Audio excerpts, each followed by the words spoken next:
À l'Assemblée, les premières prises de position du candidat Chirac ont immédiatement provoqué de nombreuses réactions. Jean-Pierre Chevènement parle de plagiat, Robert Hue affirme que le chef de l'État n'est pas crédible et le PS parle de catalogue de bonnes intentions. Au Palais Bourbon, Catherine Demangeat, Jean-Louis Quérec. Lionel Jospin a préféré garder le silence cet après-midi à l'Assemblée nationale. Dans une ambiance électrique, c'est son ministre de l'Intérieur qui monte au créneau et qui accuse le candidat Jacques Chirac de plagier le gouvernement en matière de sécurité.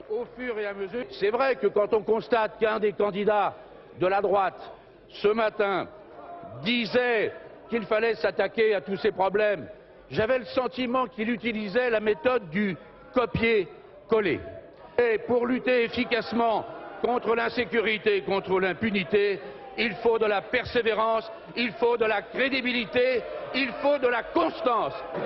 Et dans les couloirs, les ministres concernés n'en finissent pas de démolir le plan Chirac.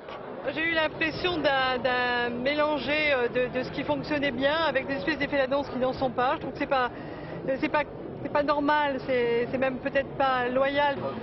Dans le même registre, mais plus cinglant encore, l'ancien ministre de l'Intérieur, Jean-Pierre Chevènement.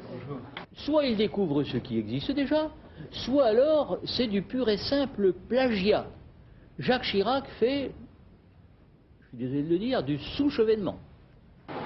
Autre candidat à la présidentielle très critique, Alain Madelin, il n'hésite pas à mettre en cause la crédibilité de Jacques Chirac. Mais si la majorité et Jacques Chirac avaient tenu leur promesse de 1993 et de 1995 d'augmenter le budget de la justice, nous n'aurions pas cette insécurité aujourd'hui.